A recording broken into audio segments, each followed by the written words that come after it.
Hello friends, welcome to Jio study. दोस्तों, इस video में हम देखेंगे संपूर्ण गंगा नदी तंत्र को। वीडियो को सिर्फ ध्यान से देखना है, लिखना नहीं है, क्योंकि इस पूरे टॉपिक का पीडीएफ एक अच्छे सुंदर मैप के साथ आपको टेलीग्राम चैनल पर उपलब्ध करा दिया जाएगा। चलिए दोस्तों, शुरू करते हैं।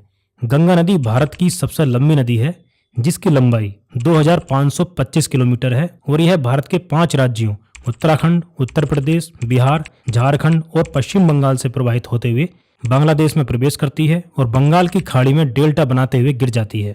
दोस्तों, सबसे पहले हम उत्तराखंड में गंगा नदी के निर्माण को देखते हैं और पंचप्रयाग कौन कौन से हैं उनके बारे में भी हम जानेंगे। उत्तराखंड में मानाला दर्रे के पास सतोपंत ग्लेशियर से विष्णु गंगा नदी निकलती है। इसके पूर्व में उत्तराखंड और तिब्बत की सीमा पर स्थित नीति दर्रे के पास से धौली गंगा नदी निकलती है। यह दोनों नदियां विष्णु प्रयाग में मिलकर अलकनंदा नदी का निर्माण करती हैं। और दोस्तों, यदि आपसे अलकनंदा नदी का उद्गम स्थान पूछा जाता है तो विष्णु प्रयाग से पहले अलकनंदा नदी को विष्णु गंगा नदी के नाम से जाना जाता है। इसलिए दोस्तों, अलकनंदा नदी का उद्गम विष्णु गंगा नदी के रूप में सतोपंत ग्लेशियर से ही होता है। और भारत के 4 धामों में से एक बद्रीनाथ धाम इसी विष्णु गंगा या अलकनंदा नदी के किनारे पर ही स्थित है। अलकनंदा नदी जब विष्णु प्रयाग से आगे फ्लो होकर नंद प्रयाग में पहुंचती है तो त्रिशूल पर्वत के पास स्थित नंदा घुंगटी से निकलने वाली नंदाकिनी नदी अलकनंदा नदी से आकर मिलती है। इससे आगे अलकनंदा नदी से कर्णप्रयाग में पिंडार नदी आकर मिलती है। यहाँ से अलकनंदा नदी आगे फ्लो होकर रुद्रप्रयाग में पहुंचती है तो केदारनाथ के पास से निकलने वाली मंदाकिनी नदी इससे आकर मिलती है। यहाँ से और आगे फ्लो होने पर अलकनंदा नदी देवप्रयाग में पहुंचती है तो गोमुख के पास गंगोत्री ग्लेशियर से निकलने वाली भागीरथी नदी अलकनंदा नदी से मिलकर गंगा नदी का निर्माण करती है। गंगा नदी का निर्माण करने वाला यह देवप्रयाग 5 प्रयागों में से सबसे अंतिम प्रयाग है। तो दोस्तों, ये हैं एक क्रम में पंच प्रयाग: विष्णु प्रयाग, नंद प्रयाग, कर्णप्रयाग, रुद्रप्रयाग और देवप्रयाग, जिनका हिंदू धर्म में काफी महत्व है। और यदि दोस्तों आपसे गंगा नदी का उद्गम स्थान पूछा जाता है तो गंगा नदी का उद्गम भागीरथी नदी के रूप में गोमुख के पास स्थित गंगोत्री ग्लेशियर से ही होता है। दोस्तों, भागीरथी नदी की एक सहायक नदी भिलांगना नदी है। भागीरथी नदी और भिलांगना नदी के संगम पर भारत का सबसे ऊंचा डैम टिहरी डैम स्थित है और इससे लगभग 22 किलोमीटर आगे भागीरथी नदी पर कोटेश्वर डैम स्थित है। ये दोनों डैम आपको याद रखने हैं कि टिहरी डैम और कोटेश्वर डैम भागीरथी नदी पर स्थित हैं। इसके बाद हरिद्वार से गंगा नदी मैदानी क्षेत्र में प्रवेश करती है और उत्तर प्रदेश में बिजनौर जिले से प्रवेश करती है। यहाँ उत्तर प्रदेश में गंगा नदी के किनारे पर उत्तर प्रदेश का सबसे बड़ा वन्यजीव अभ्यारण्य हस्तिनापुर वन्यजीव अभ्यारण्य स्थित है। यहाँ से आगे निकलकर कन्नौज के पास गंगा नदी की बाईं ओर से राम गंगा नदी आकर मिलती है। दोस्तों, राम गंगा नदी का उद्गम उत्तराखंड राज्य में दूधाटोली पहाड़ी से होता है। यहाँ से निकलने के बाद उत्तराखंड के जिम कॉर्बेट नेशनल पार्क से होकर बहती है। दोस्तों, Jim Corbett national park Bharat का सबसे पुराना नेशनल पार्क है, जिसकी स्थापना 1936 में हेली नेशनल पार्क के रूप में की गई थी। यहाँ से निकलने के बाद उत्तर प्रदेश में बिजनौर जिले से मैदानी भाग में प्रवेश करती है और कन्नौज के पास जाकर गंगा नदी से मिल जाती है।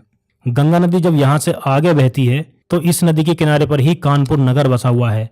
आगे जाकर प्रयागराज में गंगा नदी के दाईं ओर से या दक्षिण से इसकी सबसे बड़ी सहायक नदी यमुना नदी आकर मिलती है। दोस्तों, अब हम पहले यमुना नदी और यमुना की सहायक नदियां टोंस, चंबल, सिंध, बेतवा और केन के बारे में देखते हैं। यमुना नदी का उद्गम उत्तराखंड में बंदरपूंछ माउंटेन के यमुनोत्री ग्लेशियर से होता है। यहाँ से निकलने के बाद जब यह नदी हिमाचल प्रदेश की सीमा पर पहुंचती है तो इससे टोंस नदी आकर मिलती है। दोस्तों, टोंस नदी का उद्गम भी बंदरपूंछ माउंटेन से होता है और हिमाचल प्रदेश और उत्तराखंड की सीमा बनाते हुए यमुना नदी से जाकर मिल जाती है। यहाँ से यमुना नदी पहले हिमाचल प्रदेश और उत्तराखंड की सीमा बनाती है, उसके बाद शॉर्ट डिस्टेंस के लिए उत्तर प्रदेश और हिमाचल प्रदेश की सीमा भी बनाती है और फिर हरियाणा और उत्तर प्रदेश की सीमा बनाते हुए आगे बढ़ती है। दिल्ली से निकलने के बाद हरियाणा और उत्तर प्रदेश की सीमा पर इसकी सहायक नदी हिंडन नदी आकर मिलती है। दोस्तों, इस हिंडन नदी के किनारे पर ही उत्तर प्रदेश के मेरठ जिले में सिंधु घाटी सभ्यता का सबसे पूर्वी स्थल आलमगीरपुर स्थित है। यहाँ से आगे बढ़ने के बाद यमुना नदी मथुरा, आगरा और फिरोजाबाद से होते हुए जब इटावा जिले में पहुंचती है तो चंबल नदी इससे आकर मिलती है। चंबल नदी का उद्गम मध्य प्रदेश में विंध्या रेंज में जनापाव हिल्स से होता है। यहाँ से उत्तर दिशा में प्रवाहित होती है।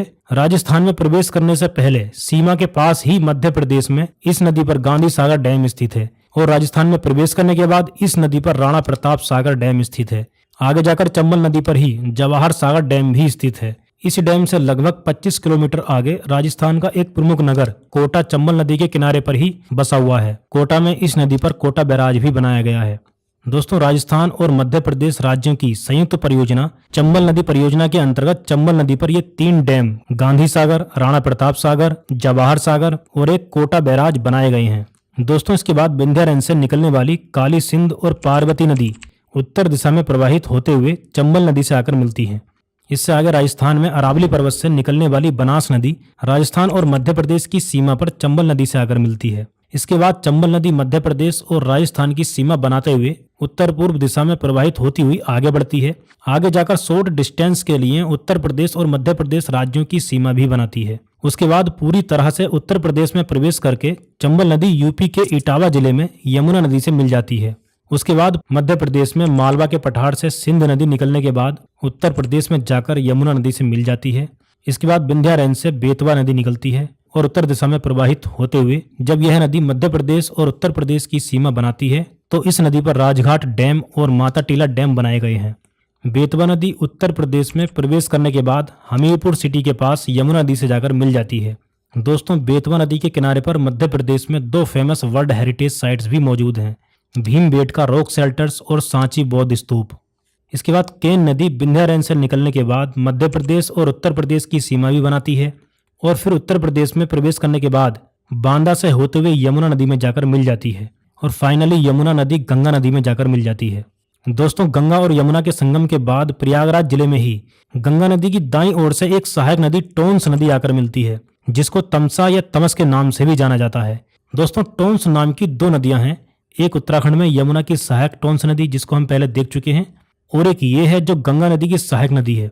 इसके बाद गंगा नदी जब यहाँ से आगे बढ़ती है तो मिर्जापुर और वाराणसी नगर इस नदी के किनारे पर ही आते हैं। जब यह नदी यहाँ से आगे निकलती है तो गंगा नदी के बाईं ओर से गोमती नदी आकर मिलती है। गोमती नदी का उद्गम उत्तर प्रदेश के पीलीभीत जिले की फुलहर झील से होता है। उत्तर प्रदेश की राजधानी लखनऊ, सुल्तानपुर और जौनपुर नगर गोमती नदी के किनारे पर ही स्थित हैं। आगे जाकर यह नदी गाजीपुर जिले में कैथी नामक स्थान पर गंगा नदी में मिल जाती है।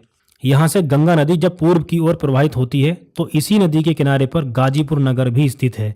दोस्तों, शायद आप जानते भी होंगे कि इसी गाजीपुर शहर में गवर्नर जनरल लॉर्ड कॉर्नवालिस की समाधि भी स्थित है। परीक्षा में पूछा जाता है तो आपको ये भी याद रखना है। उसके बाद गंगा नदी उत्तर प्रदेश के सबसे पूर्वी जिला बलिया से होते हुए बिहार की सीमा पर पहुंचती है तो घाघरा नदी इससे आकर मिलती है और यहीं इन दोनों नदियों के संगम के पास बिहार में छपरा नगर भी स्थित है। दोस्तों, घाघरा नदी का उद्गम तिब्बत में मापचा चुंगो ग्लेशियर से होता है। तिब्बत के बाद नेपाल में प्रवेश करती है और जब यह नदी उत्तर प्रदेश में प्रवेश करती है तो इस नदी के पास लखीमपुर खीरी जिले में उत्तर प्रदेश का एकमात्र national park Dudhwa national park स्थित है। बहराइच से निकलने के बाद इसकी सहायक नदी शारदा नदी आकर मिलती है। दोस्तों, शारदा नदी का उद्गम उत्तराखंड के पिथौरागढ़ जिले से होता है। यहाँ से निकलने के बाद यह नदी उत्तराखंड और नेपाल की सीमा बनाती है। पर्वतीय क्षेत्र में इस नदी को काली नदी के नाम से भी जाना जाता है। इसके अलावा शारदा नदी को महाकाली गंगा के नाम से भी जाना जाता है। उत्तर प्रदेश में यह नदी घाघरा नदी से जाकर मिल जाती है। दोस्तों, घाघरा नदी को सरयू नदी के नाम से भी जाना जाता है। घाघरा या सरयू नदी के किनारे पर ही अयोध्या नगर स्थित है। यहाँ से आगे जाकर घाघरा नदी उत्तर प्रदेश और बिहार की सीमा बनाते हुए बिहार के छपरा के पास गंगा नदी में जाकर मिल जाती है और यहाँ से गंगा नदी बिहार में प्रवेश करती है। बिहार में छपरा से थोड़ा आगे ही सोन नदी गंगा नदी के दाईं ओर से आकर मिलती है। दोस्तों, सोन नदी का उद्गम अमरकंटक हिल्स के पास से होता है। मध्य प्रदेश में प्रवाहित होने के बाद उत्तर प्रदेश में प्रवेश करती है। यहाँ उत्तर प्रदेश के सोनभद्र जिले में इसकी एक सहायक नदी रिहंद नदी आकर मिलती है और इस रिहंद नदी पर रिहंद डैम बनाया गया है। रिहंद डैम से उत्तर प्रदेश, मध्य प्रदेश, छत्तीसगढ़ और झारखंड के एक बड़े भूभाग में सिंचाई की सुविधाओं का विस्तार हुआ है। उत्तर प्रदेश के बाद सोन नदी झारखंड और बिहार की सीमा बनाते हुए आगे बढ़ती है और फिर बिहार में प्रवेश करने के बाद छपरा से आगे गंगा नदी में मिल जाती है। उसके बाद बिहार की राजधानी पटना के पास गंगा नदी की बाईं ओर से गंडक नदी आकर मिलती है। दोस्तों, गंडक नदी का उद्गम नेपाल और तिब्बत की सीमा के पास मस्तांग रीजन के नुहबिन हिमल ग्लेशियर से होता है। गंडक नदी को नारायणी के नाम से भी जाना जाता है। भारत में प्रवेश करने के बाद यह नदी उत्तर प्रदेश और बिहार की सीमा बनाते हुए आगे बढ़ती है और बिहार में प्रवेश करने के बाद बिहार की राजधानी पटना के पास गंगा नदी में जाकर मिल जाती है। बिहार का एकमात्र वाल्मीकि राष्ट्रीय उद्यान गंडक नदी के किनारे पर ही स्थित है। इसके बाद बिहार में गंगा नदी से मिलने वाली एक अन्य प्रमुख सहायक नदी कोसी नदी है। इसमें आने वाली बाढ़ से बिहार में बहुत तबाही होती है, जिस कारण इस नदी को बिहार का शोक या सोरो ऑफ बिहार भी कहा जाता है। बिहार में कटिहार के पास यह नदी गंगा नदी में जाकर मिल जाती है। इसके बाद दोस्तों गंगा नदी से महानंदा नदी आकर मिलती है। महानंदा नदी का उद्गम वेस्ट बंगाल में दार्जिलिंग हिल्स से होता है। यहाँ से साउथ में फ्लो होते हुए आगे बढ़ती है और यहाँ यह नदी सिलीगुड़ी कॉरिडोर से होकर बहती है, जिसे चिकन स्नैक भी कहा जाता है, क्योंकि भारत का यह हिस्सा नेपाल और बांग्लादेश के बीच लगभग 22 किलोमीटर ही चौड़ा है, जो भारत को उसके पूर्वोत्तर राज्यों से जोड़ता है। महानंदा नदी वेस्ट बंगाल से बिहार में प्रवेश करती है और गंगा नदी में जाकर मिल जाती है। बिहार के बाद गंगा नदी झारखंड की सीमा के पास राजमहल की पहाड़ियों के उत्तर की ओर प्रवाहित होती हुई पश्चिम बंगाल में प्रवेश करती है और यहाँ गंगा नदी फरक्का नामक स्थान पर 2 धाराओं में विभक्त हो जाती है। इसकी एक धारा पश्चिम बंगाल में साउथ में फ्लो होती हुई बंगाल की खाड़ी में गिर जाती है, जिसको हुगली नदी के नाम से जाना जाता है और पश्चिम बंगाल में हुगली नदी के किनारे पर ही पश्चिम बंगाल की राजधानी कोलकाता स्थित है। इसके बाद दोस्तों दामोदर नदी हुगली नदी के दाईं ओर से आकर मिलती है। दामोदर नदी को बंगाल का शोक भी कहा जाता है। इसके बाद हुगली नदी में जहां इसकी सहायक नदी हल्दी नदी आकर मिलती है, हल्दिया बंदरगाह स्थित है, जिसे डायमंड हार्बर के नाम से भी जाना जाता है। इसके अलावा दोस्तों गंगा नदी की जो धारा बांग्लादेश में जाती है, उसे बांग्लादेश में जाने से पहले पश्चिम बंगाल राज्य में फिर से भागीरथी नदी के नाम से जाना जाता है। बांग्लादेश में प्रवेश करने के बाद गंगा नदी को पद्मा के नाम से जाना जाता है। बांग्लादेश में ही पद्मा नदी से जमुना नदी आकर मिलती है। दोस्तों ब्रह्मपुत्र नदी को ही बांग्लादेश में जमुना के नाम से जाना जाता है। यहाँ से आगे जाकर पद्मा नदी में मेघना नदी आकर मिलती है, तब इनकी संयुक्त धारा को मेघना नदी के नाम से जाना जाता है। और अंत में दोस्तों गंगा नदी बंगाल की खाड़ी में गिरते हुए पूरे विश्व का सबसे बड़ा डेल्टा गंगा ब्रह्मपुत्र डेल्टा या सुंदरबन डेल्टा का निर्माण करती है। दोस्तों यहाँ पर हम मेघना रिवर के बारे में भी थोड़ा डिटेल में देख लेते हैं। मेघना रिवर का उद्गम भारत में मणिपुर और नागालैंड की सीमा के पास मणिपुर हिल्स से होता है, जहां मेघना को बराक रिवर के नाम से जाना जाता है। बराक रिवर मणिपुर में फ्लो होते हुए वेस्ट में टर्न लेकर असम में बहते हुए बांग्लादेश की सीमा पर पहुंचती है, जहां यह नदी 2 धाराओं में डिवाइड हो जाती है, सुरमा एंड कुसियारा। दोबारा इन दोनों नदियों का संगम बांग्लादेश में होता है और दोस्तों इस संगम के बाद इसे मेघना नदी के नाम से जाना जाता है। आज की इस वीडियो में दोस्तों इतना ही। उम्मीद करता हूं कि ये वीडियो आपको पसंद आई होगी। अगर ये वीडियो आपको पसंद आई है तो इस वीडियो को लाइक करके चैनल को सब्सक्राइब करना ना भूलें और इस पूरे टॉपिक का PDF डाउनलोड करने के लिए आप हमारा टेलीग्राम चैनल ज्वाइन कर सकते हैं, जिसका लिंक नीचे डिस्क्रिप्शन में दिया गया है। थैंक यू दोस्तों, मिलते हैं नेक्स्ट वीडियो में।